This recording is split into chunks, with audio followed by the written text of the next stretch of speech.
Here we have a score list with their respective grade.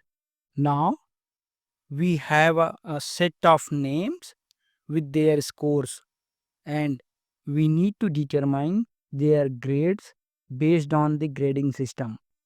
If you do this manually, it will take a lot of time, but with the lookup function, we can get result very quickly.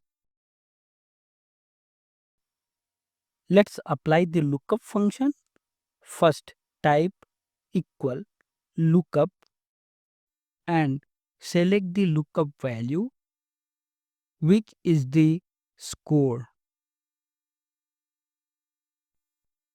Next, in the lookup vector, select the score column, and in the result vector, select the grade column.